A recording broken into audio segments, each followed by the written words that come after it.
Hello সরকারি চাকরিজীবী ভাই বোনেরা, আসসালামু আলাইকুম। 30শে নভেম্বরের মধ্যে পে কমিশনের সুপারিশ জমা দেওয়া সম্ভব, এই শিরোনামের বিস্তারিত আলোচনা আপনাদের মাঝে তুলে ধরব। বাংলাদেশ সচিবালয় কর্মকর্তা কর্মচারী সংযুক্ত পরিষদের সভাপতি বদিউল কবির বলেছেন, আগামী 30শে নভেম্বরের মধ্যে পে কমিশনের সুপারিশ জমা দেওয়া সম্ভব। গতকাল অর্থাৎ 23শে নভেম্বর এক সাক্ষাৎকারে তিনি এই বক্তব্য তুলে ধরেন। বদিউল কবির বলেন, নতুন পে স্কেলের জন্য অপেক্ষা করছে কর্মচারীরা। কমিশন ইচ্ছে করলে আগামী 30শে নভেম্বরের মধ্যে সুপারিশ জমা করতে পারবেন।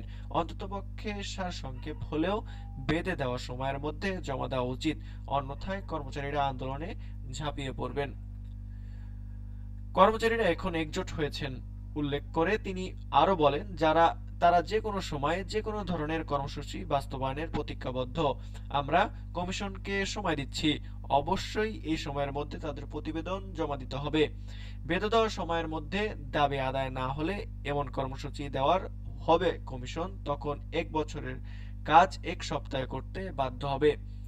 এই সময়ের মধ্যে দাবি মানা না হলে আগামী 5ই ডিসেম্বরে মহাসমাবেশ থেকে বৃহত্তর কর্মসূচি ঘোষণা করা হবে বলেও জানান তিনি।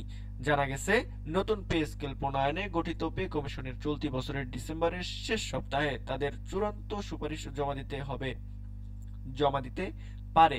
কমিশন ইতিমধ্যে সুপারিশ তৈরির 50% মতো কাজ শেষ করেছে। আগামী সপ্তাহে সচিবদের মতামত গ্রহণ করা হবে। এরপর কমিশন রিপোর্ট চূড়ান্তকরণের দিকে এগোবে। সরকারি কর্মকর্তা কর্মচারীদের বেতন ভাতা কাঠামো নতুনভাবে পর্যালোচনা ও সুপারিশের কাজে একধাপ এগোতে চলছে জাতীয় বেতন কমিশন।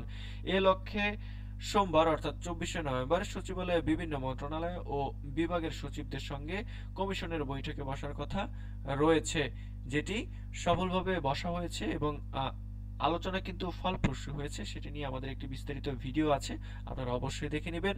সবাইকে এইরকম আপডেট তথ্য পেতে আমাদের চ্যানেলটিকে সাবস্ক্রাইব করে অনুরোধ রেখে শেষ করছি। আসসালামু আলাইকুম।